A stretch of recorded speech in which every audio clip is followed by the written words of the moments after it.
Hi everyone! Welcome back to our video. Ayan, dito sa video na to, since nandito tayo kay Mama Toyang, I will try as much as I can to share with you kung ano yung mga gamit namin dito sa bahay ni Mama na kung saan we find it na parang extension ng home care. Kung meron kayong pasyente or mga inaalagaan na merong mga medical needs, probably this video will help you a lot in identifying kung ano yung mga gamit na makakatulong talaga. So kami, dahil,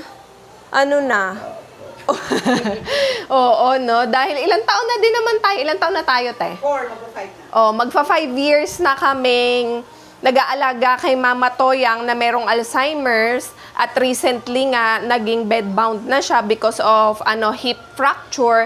As years goes by, naka-build na kami ng mga gamit and mga equipments na kinakailangan namin para sa kanya. So yun yung i-share ko sa inyo ngayon. Okay guys, ayan, dun sa mga hindi nakakakilala, this is Mama Toyang, aka Doña Toyang. Siya ay 87 years old na at meron siyang Alzheimer's. So, early diagnosis niya ng Alzheimer's was 2019. Pero, yung onset niya guys, parang nag-start way back 2013, 2014, around that year. So, simula nung tinake in namin si Mama dito sa amin, ni Jet, sa Novaliches, kami na yung nag-provide, naging primary caregiver niya. At nag-aalaga kay Mama Toyang. So, unang-una namin na pinrovide dito sa bahay na to is a safe house or a safe space for her condition, no. Syempre, unang-una yon yung less na gamit. Walang masyadong gamit dito, guys. Kasi ang taong may Alzheimer's, they always tend to get agitated. So, pag nag-agitated sila, nagwawala sila. And dapat wala silang makukuhang mga bagay na pwede nilang ibato or pwede nilang ipangpalo, ganyan. Or pwedeng makapanakit sa sarili nila or sa ibang tao. Syempre, no-no ang kutsilyo, ano pa ba? Gunting. Yan, yung mga tinidor, yung mga tutulis na bagay. Nung time kasi na nilipat namin si Mama Toyang dito sa sarili niyang space, hindi pa siya, hindi pa siya bedridden, nakakalakad pa siya. So, she do as she please. Kung ano yung gusto niyang gawin, yun talaga yung gagawin niya. And yung mga caregivers ko, talagang nakabantay sila kay Mama. We have 2 caregivers na mainstay. Yun, nagsasalitan sila tigto 12 hours, palitan yan. Tapos meron kaming 2 reliever na pag nagde-day off yung mga mainstay namin or nagbabakasyon yun, yung mga reliever yung sumasalo dun sa schedule nila. Ikaw naman, hinawakan ka lang, nagulat ka kagad eh. So, ayun nga guys, irekta na natin to. Syempre, dahil si Mama ay bedbound siya, bedridden, bumili kami simula December, no? 7 months na. Oo. Walang bilis, 7 months na agad. Makakaisang taon na tayo. Pag tungtong niya ng bare months, ang bilis na lang. So, ayun guys, nung na-bedridden si Mama, syempre, pinag-usapan kagad namin yan ng mga caregiver kasi unang-una, pag bedridden na, prone sila sa bed sore. Kaya, nag-usap-usap kami kasama si Kuya Victor, yung kapatid ko na nasa Canada, na mag-invest kami sa hospital bed. So, ito na yung binili namin na hospital bed.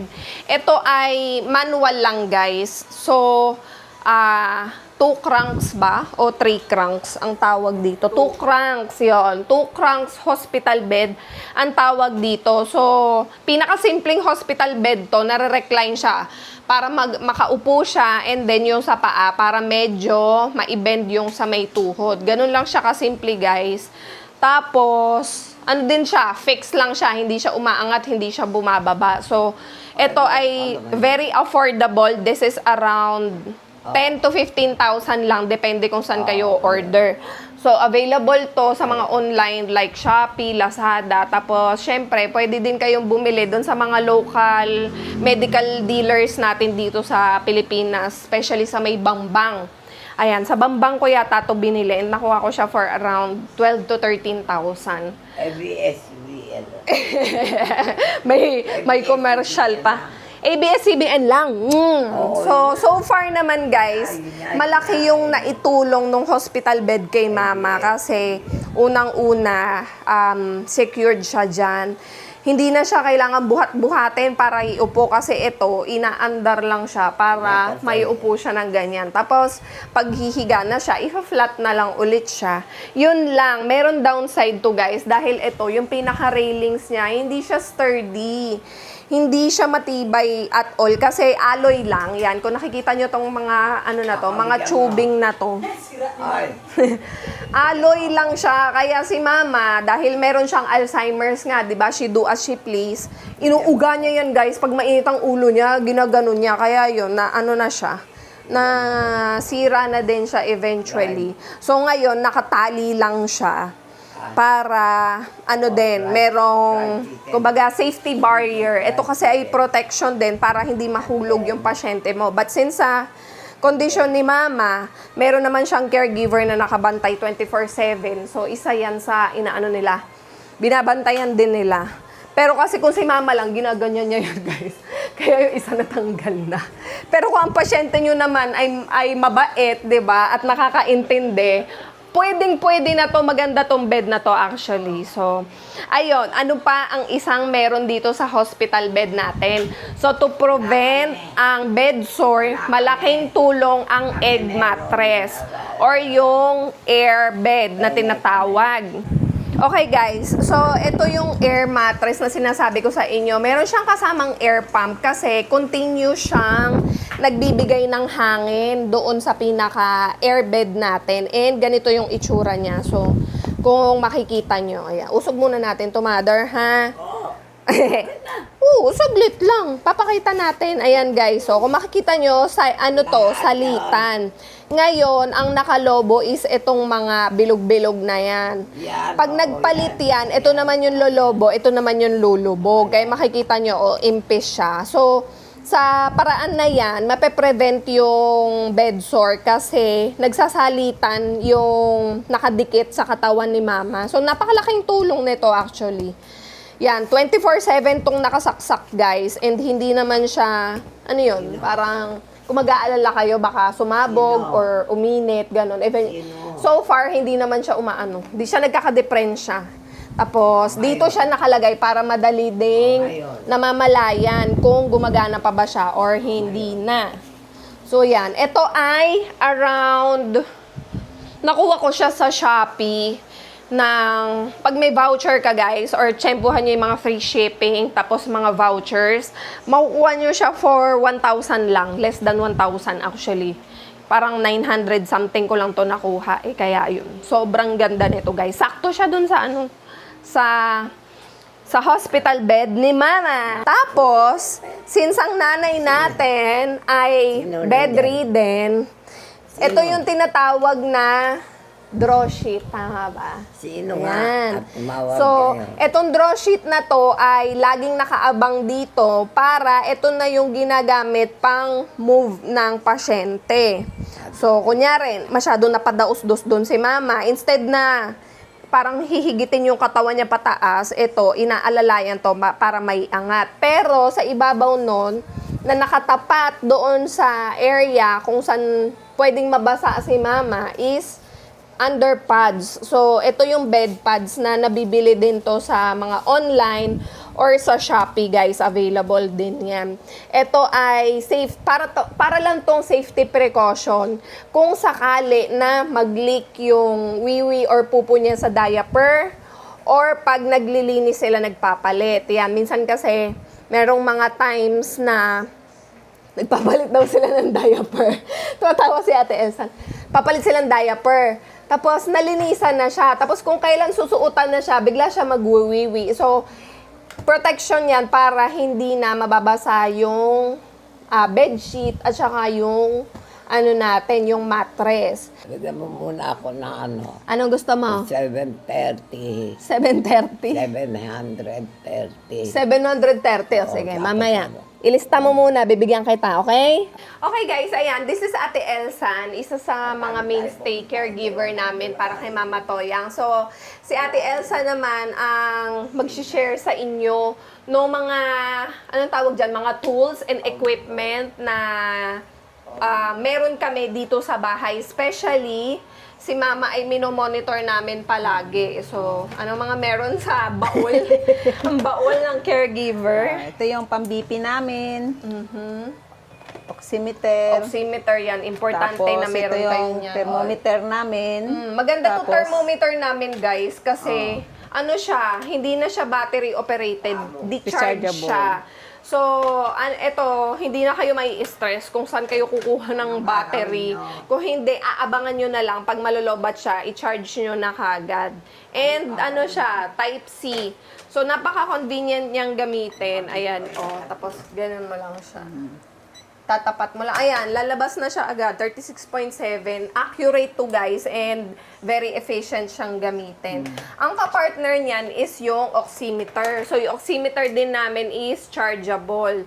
So, isa din to sa maire-recommend ko na dapat meron kayong stock sa bahay. Kasi guys, alam nyo, nung nagkasakit si Mama, napakalaking tulong nitong oximeter. Kasi ito yung naging first aid namin nung bago namin dalhin si Mama sa hospital. Kasi nung nakita ng mga caregiver na medyo iba na yung tawag doon, wisyo. yung ano niya, aura niya. Yun, na iba na yung aura ni Mama. Nag-monitor na sila ng oximeter. Tapos yun, nakita nila nagde-decline yung oxygen. Kaya, sinugod na namin agad sa emergency. So, dapat meron kayo palaging oximeter sa bahay. No, Ano 'di ba? ito? Ano pa ba? Pang-BP, ayun, yung pangkuha ng Sugar. blood Blood sugar. Meron din kami nito, guys. Aaray si Mami. Maaray ba? Kaya Pero mahirap nakakakuha siya, ka pa din. mahirap nga. Kasi, aray! Hindi na niya ibibigay yung kamay niya. Hinihigit. Di ba dalawang beses ko lang nakuhanan siya? That talagang Sayang. tsitsempohan mo eh. So, ang gamit namin guys na blood sugar kit is yung AccuCheck Active na version. Ito, medyo mahal lang to. I think this is around 2,500 to 3,000. Pero, yung Lancet niya at saka yung test kit niya, tama ba? Ano ba? Mura lang. Oo, mura lang to guys. Mabibili nyo to ng less than 500 or around 400 pesos lang. Yan. Yung 100 pieces na set.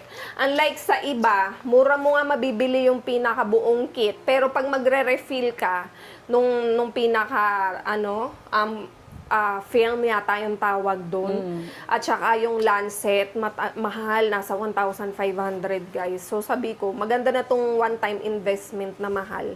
Tapos mura yung yung pag-refill. Ito din, napakalaking tulong din nito. Actually, this oxygen concentrator has been with our family since 2020. Nung nagka-COVID si Jet, bumili kami nitong oxygen concentrator. Tapos, since then, iningatan ko lang siya, itinabi ko lang siya ng maayos. Tapos, bago ko siya itinago, nilinisan ko siya, kaya na-preserve siya. And, nung inilipat na nga namin dito si Mama Toyang sa bahay niya, nung nagkasakit siya, dinala ko din to aid her yung paghinga niya. Kasi, pag nagkakasipon at saka nagkakaubo si Mama. Yan yung natin gamit. Na hindi Maselan siya. Kailangan yun ang nag-trigger nung last time na mahina na talaga ni Mami. Oo. Sabi ko, grabe na ang mahal na ng oxygen concentrator ngayon. So, kung ako sa inyo guys, kung meron kayong pasyente, ito talaga yung kailangan yung pag-ipunan sa bahay. Ang kunin nyo na is yung ganito, yung 2-in-1. Oxygen na at pwede siyang nebulizer. Kesa bibili kayo ng separate na nebulizer. Okay. Ito na may mga medicine ni Mami pang morning at saka salbutamol, meron kaming stock para if ever na inuubos si Mami, nagbibigay kami. Ito naman pag evening, hindi namin pinaghahalo kasi baka halo-halo, baka magkalito kung sino mag-reliever. Magkapalit-palit no? So, ito guys, ito yung in-order ko lang din to sa Shopee. Organizer lang siya. Ganda nga. Napakaganda nito dahil unang-una, nakaka-save siya ng time sa mga caregiver kaysa magbubuklat pa sila, tapos magtitingin-tingin sila every time kung anong oras ba to ibibigay, pang umaga ba to o pang gabi. So, naisip ko na maglagay ng 3 layer dyan. Umaga, sa hapon, at saka sa gabi. Tapos, yung mga gamot namin is naka-ziplock siya per variant. Kumbaga, per klase. Tapos, nakalagay na din dito, guys, kung ano oras siya binibigay. Kaya yun yung sinasabi ni Ate Elsa na hindi na siya tinatanggal dyan kasi baka nga magkapalit-palit. Magkakalito. Pag nagkapalit-palit yan, hala, magtititingin na naman sila. Magkakalkal na naman sila doon sa Dito, reseta. pag ganito, gamay ka na. Gamay mo na yung kung anong bibigay mo kay mami. Ito yung mga ano pala. Ayan na guys, malapit na tayo. Dito na tayo sa tindahan ni Katoyang. Itong rack na to is dedicated for her supplies. Ayan, kung makikita nyo guys. Ayan, nasa taas yung aming mga diapers. So, ang gamit naming diaper is Assure. Etong Assure na to is ino-order ko siya kay Sir Harvey ng Instagram. Parang si Sir Harvey may hari ng Instagram Yan, si Sir Harvey ang owner ng Assure and ma-order nyo to guys, pwede nyo tong ipalala move. And available din to kung hindi naman kayo sobrang nagmamadali at kung nasa probinsya kayo, available to sa Lazada. Makaka-order kayo. Itong Assure na to, sure talaga kayo na maganda yung quality. Kasi sabi nila Assure eh. Ito talaga yung nakasundo namin na brand guys. So far, maganda yung compatibility nito kay mama sa pasyente namin. And kanina nga, pinag-uusapan namin ni Ate Elsan kung nakakailang diaper sila sa 24 hours. Dalawa lang. Unless na may pupo daw, guys, magtatatlo sila. Pero since isang beses lang ba nagpupupo si mama? Sa isang araw. Hindi, mayroon din minsan twice. Kuwari, nagpupo kay King. Tapos mamaya sa akin, nagpupo. So, makaka-round kami ng 4 na diaper. Oo. Pero kung wiwi lang. 2 lang. Oo. Kasi hindi naman masyadong Kumbaga, tigdo 12 oras yun. Oo. Hindi naman siya Hindi siya no? Hindi siya babae. Yun nga guys, kasi baka i-bash nyo ako ha, bakit sabihin nyo, tinitipid namin si mama sa diaper. Hindi Kasi po. dapat every 6 hours daw ang palit ng diaper. Pero guys, depende. Depende kasi sa quality yan ng diaper. Kung ang diaper naman ay tuyo, kahit na may laman na, pero hindi naman basa, 'di ba? So, maging tayo practical, hindi agad yan pinapalitan. And sa case ni mama, sabi nga ni Ate Elsan, isang indication na napapabayaan mo ang pasyente sa diaper is pag nagka-bed sore.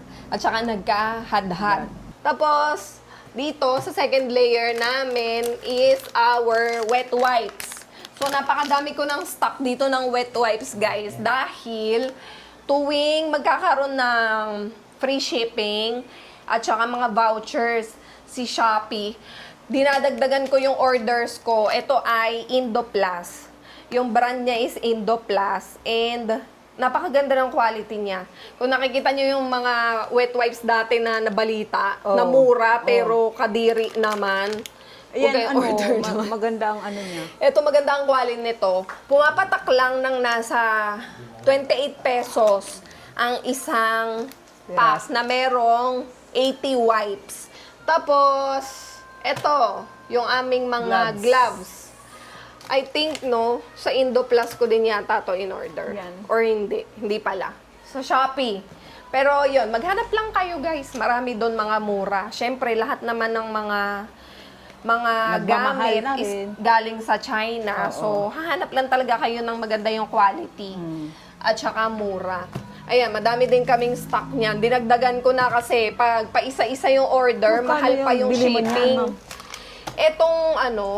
Etong gloves, parang around 100 pesos lang yata. Mura na kasi nung that time na bumili ako sa doon sa labas, oo. Nasa 150 o Oo, mura. ganun. Lalo na pag maramihan kang kukunin kasi parang may bundle-bundle sila. Pag dumadami. Tapos, dry tissue. Ang gamit naming dry tissue kay mama yung ganito, yung parang kitchen towel kasi maganda tumalapan. Tapos, gumagamit sila ng dry tissue pag nagpapat dry pagkatapos maglinis. So, ano ba ang mga ginagamit pag naglilinis ng diaper? Naglilinis ng puwet. Ito yung pang-spray namin, panglinis sa puwet ni Mami. Bali, parang sabon. Ganito dito. Bigay to ni Ate Jean, galing to sa Amerika, guys. Pero may nabibili din ito sa online. Perennial cleanser ang tawag dito. So, ano siya? Rinse-free siya. Para siyang liquid Maganda. soap. Soap. Pero super mild nung nung formula niya. Kaya kahit hindi mo na siya banlawan. Oo. Tapos, meron kaming ganito. 'Di ba? Akala nyo bote. Hindi. Hindi. Ano to? Washer. Portable washer. So, may water yan. Tapos, pag inano mo, yan, ganyan. Tutulo siya. So, yan yung ginagamit para Panghugas sa malinisan puwet si ni Mami. Mama. So, ang mga caregivers is hindi sila nakadepende sa wipes lang. Nagwa-water din sila to Kasi make ang sure. wipes, doon yung nagkukos ng bed sore. Ah, talaga ba? Oo daw. Kasi Yung, yung irriti- pagpunas oo. ng punas. Igaganon mo. Yun na nakakaano sa bed sore. Kasi nagagasgas. Oo, tama Kasi nga ang naman. tubig, guys. mas maginhawa dahil malamig. Tsaka nafa-flush Oo, talaga na-flush yung siya, dumi. Makinig kayo kay Ate Elsan. Bilang sila ay trained caregiver, guys. Also, yan, yung mga caregivers natin, they are licensed. And lagi silang nag-training. So, up to date, kumbaga. Kaya, huwag nyo kami ibabash. Dahil, nag-aaral lang ang caregivers ko. Alam nila ang kanilang mga ginagawa. O, di ba? Nagagalit si Mama. si Mami. Mama, ang daldal mo. Oo. Ano? Ang daldal nga ni. Oo. Mouthwash para kay Mama. 1 galon ng alcohol. Yan. Tapos, mga lotion. Mga moisturizing lotion. Dito siya nakalagay. Ito yung mga natin. na. Perennial cleanser. Kakain kayo mamaya. Tapos, ano pa ba? Baby oil, meron dyan. Calmoseptin, ito talaga guys, dapat lagi din kayong meron nito, yung Calmoseptin ointment. Kasi, maganda tong skin barrier. Tapos, it helps promote healing din sa skin. Also, pag merong mga katikate, mga rashes, mga kung ano-anong katikate, ito yung nilalagay agad. Tapos wow, meron din pala kami efficacent oil. Pag sumakit ang tiyan ni Mami. At yung mga pang-massage, yan, yung liniment balm, meron. Meron kaming Vicks Vapor Rub. Meron kaming, anong tawag dito, te?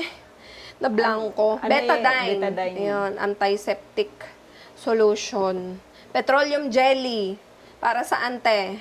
Sa paglagay lang sa puwet kung may rashes. Yan.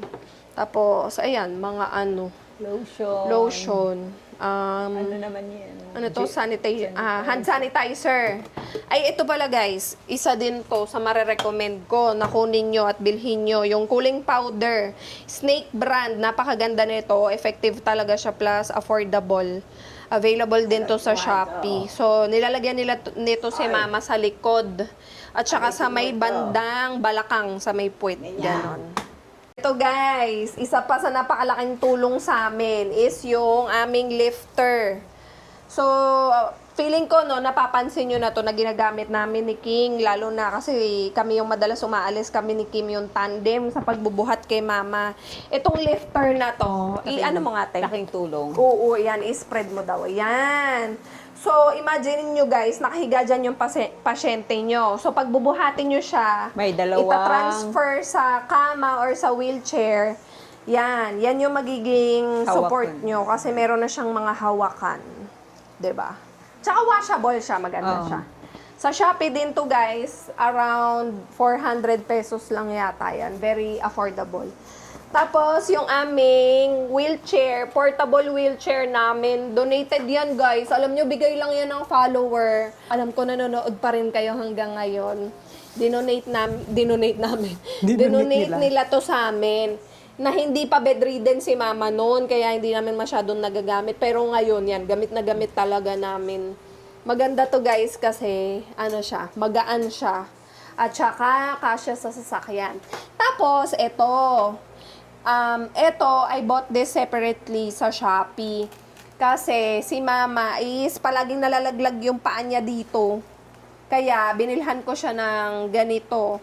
Maganda to kasi nare-restrain yung paa ng maayos and hindi siya nakakasugat kasi yung quality niya is nylon at saka nakatahi talaga siya ng maayos. May velcro. So, iniiwasan kasi namin na mamaya habang tinutulak namin malaglag yung paa na ipit. So, 'di ba, pag-startan pa ng infection yung sugat. So, ito ay recommended sa mga nagwi-wheelchair.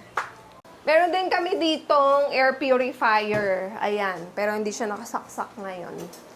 Yan. Air purifier to help purify the air, no? Especially, si mama ay 87 years old na at Lagay dyan. ano siya, kumbaga, may comorbidity.